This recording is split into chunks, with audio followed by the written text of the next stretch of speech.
আসসালামু আলাইকুম এভরিওয়ান, কেমন আছেন সবাই? আম আমার শরীরটা বেশ খারাপ।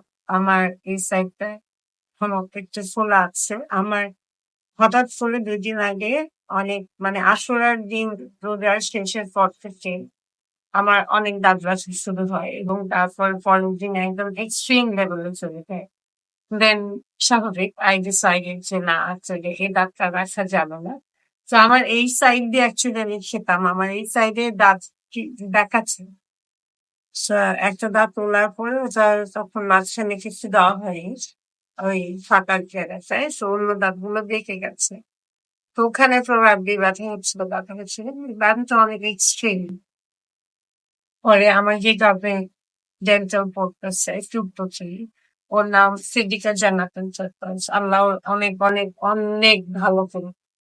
মানে ও যদি কালকে না থাকতো আমি জানি না আমার সিচুয়েশন কি যে দাঁড়াতো। Because when I went to the doctor, তারা finally they realized যে আমার সব দাঁত একদম দেখা এই সাইডে দাঁতগুলো। এবং তারপর আমরা we decided যে আমাদের এই দাঁত remove করে ফেলতে হবে। আর যেহেতু cavities actually ছিল না, হচ্ছিল যে ভিতরে কোনো একটা প্রবলেম হচ্ছিল। ব্যথা হচ্ছিল এই দাঁতের ভিতরের এগুলো নষ্ট হয়ে গেছিল স্তনের ভিতরে। আমি যতটুকু বুঝেছি তো দাঁত তুলে ফেলতে হবে। So আমরা দাঁত তোলার procedure করলাম। Extremely good doctor. উনি খুবই ভালো ডক্টর। উনি ডেল্টা মেডিকেল কলেজে বসেন উনি। উনি যখন ফাইনালি দাঁত তুলছেন, তোলার পরে রিয়েলাইজ করেছেন যে অ্যাকচুয়ালি আমার দাঁতের ভিতরে সিস্ট হয়েছে। আমার এন্টায়ার লাইফে আমি কখনো জানতাম না বা শুনিনি যে দাঁতের মধ্যে সিস্ট হতে পারে। মানে আমি ডক্টরের মেয়ে হয়েও ইজ ইট পসিবল এটাই আমার জানা ছিল না। আমি শুনিনি কখনো এরকম। এবং যখন দাঁতটা বের করছে আমার ফার্স্ট দাঁতটা কয়েকটা দাঁত বের করেছে, ফার্স্ট দাঁতটা যখন তুলেছে the cyst came out with একটা বড় পোর্শন তো তখন উনি বললো ও মাই গড আপনার তৈরি থেকে সিস্ট আছে অ্যান্ড আস্তে আস্তে ওটা তখন বলতে ক্লিন করতে হবে পুরো অনেকখানি ক্লিন করছে যদিও process was not painful because আমার anesthesia খুব ভালো হয়েছিল খুবই, খুবই ভালো হচ্ছিল। আল্লাহ মানে টুকটুকিকে আমার কাজিন শিলা করে পাঠিয়েছিলেন। না হলে আমি খুব, খুব, খুব প্রবলেমে পড়তাম। তা আমার প্রবাবলি ফিউচারে ইমপ্লান্ট করতে হবে। কারণ এতগুলা দাঁত ছাড়া। এবং এখানে যেভাবে স্টিচ করা আছে আমার কাছে মনে হচ্ছে ইন্ডিয়া পাকিস্তানের বর্ডার। একটা অনেক স্পেস ভরার যেহেতু সিস্ট রিমুভাল এর জন্য অনেকখানি গর্ত করতে হচ্ছে প্রবাবলি বোন এরিয়া পর্যন্ত করতে হচ্ছে ওরা ক্রাফটিং বলতে আপনি একটা আর্টিফিশিয়াল বোন টাইপের একটা কিছু সেট করে আমি তা তো বুঝি না তো ছোট একটা কিছু যেন সেট করে স্টিচ দেয় যাতে পরে আমি ব্লান্ড করতে পারি সো বেসিক্যালি এটা বলার উদ্দেশ্য হলো যারা আমরা সেগুলোর ব্যাপারে খুবই গাফিলতি করি আমি নিজেকে বলতেছি বিকজ আমার এই সাইড দিয়ে আমি খাই না আমার এই সাইডের যখন দাঁত তোলা হয়েছিল দ্যাট ওয়াজ আমি যখন মালয়েশিয়ায় থাকতাম আমি মালয়েশিয়ার মাঝখানে অনেকে হয়তো জানেন না আমি মালয়েশিয়ার মাঝখানে 6 মাস ছিলাম খুব পাকনামি করে পড়ালেখা করতে গেছিলাম তো আব্বুকে ছাড়া থাকতে পারিনি সো আই কেম ব্যাক তো ওই টাইমটা ব্যথা উঠেছিল বাংলাদেশে এসে দাঁতটা তুলে ফেলেছিলাম তখন রুট ক্যানেলও করিনি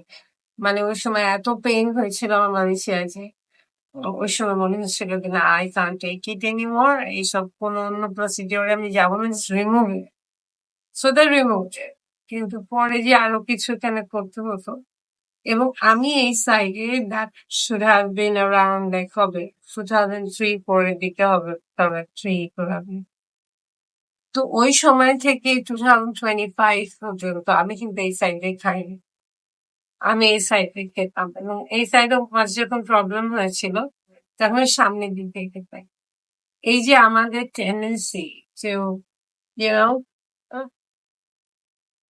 সরি আমার ক্যামেরার উপর পানি পড়ে গেছিল আমি ওটা ঠিক করতে গিয়ে পজ হয়ে গেছে তো এই যে আমি বলছিলাম আমার টেন্ডেন্সি যে আমি ওই 2003 ওই সময় থেকে 2025 পর্যন্ত আমি পেটে খাইনি আমি এই পাশ থেকে খেতাম। এই পাশেও পরে কিছু প্রবলেম হলো দাঁতে এক্সট্রাক্ট করতে হয়েছে। তারপর ব্রিজিং করতে হয়েছে। তখন ওই সাইডে খাচ্ছি, এই সাইডে খাচ্ছি। কিন্তু এই যে আমি ইগনোর করেছি, এটার জন্য যে সিস্ট হয়ে গেছে, যেটা ফিউচারে আমি যতটুকু আমার বোনের কথা শুনে বুঝছি, ফিউচারে যে এটা অনেক বড় একটা প্রবলেম হচ্ছে।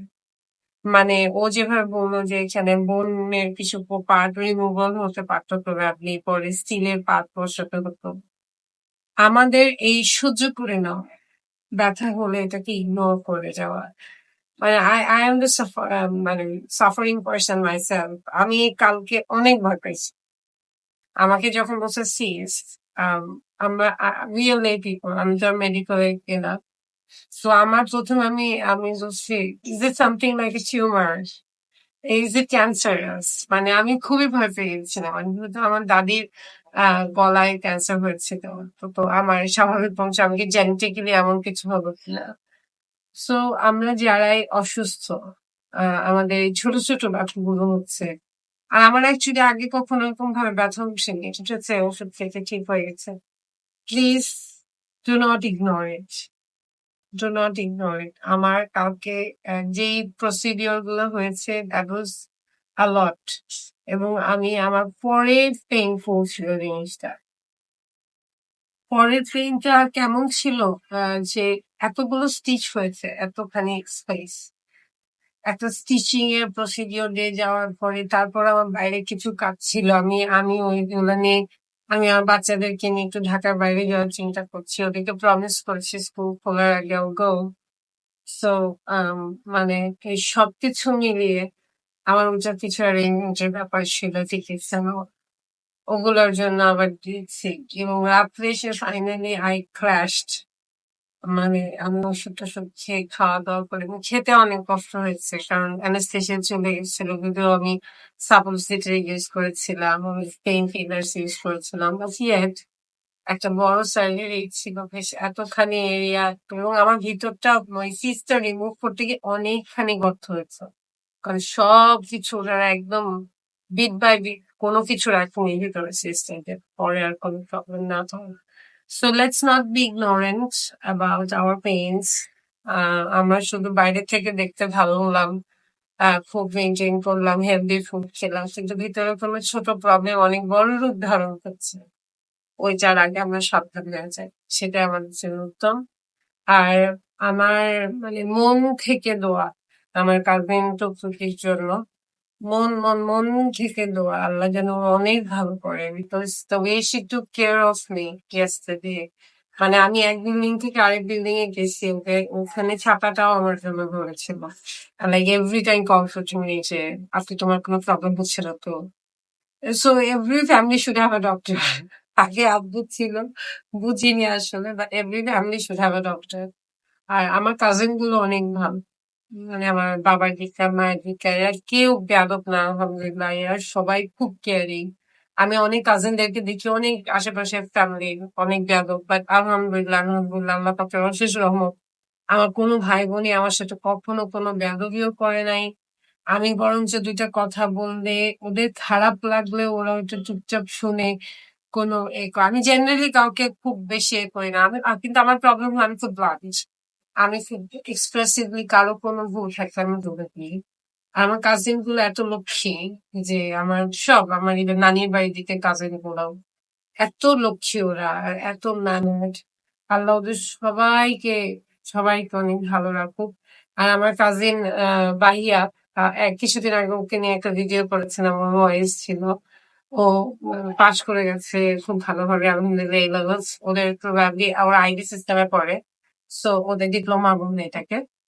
সবাই ওর জন্য দোয়া করবে, ও যেন অনেক অনেক অনেক ভালো করে, অনেক ভালো একটা ইউনিভার্সিটিতে চান্স পায়, এবং ওরা সবাই যেন অনেক ভালো থাকে, আমাদের সবার বাচ্চারা যেন অনেক ভালো। Thank so much for watching this video. আসসালাম।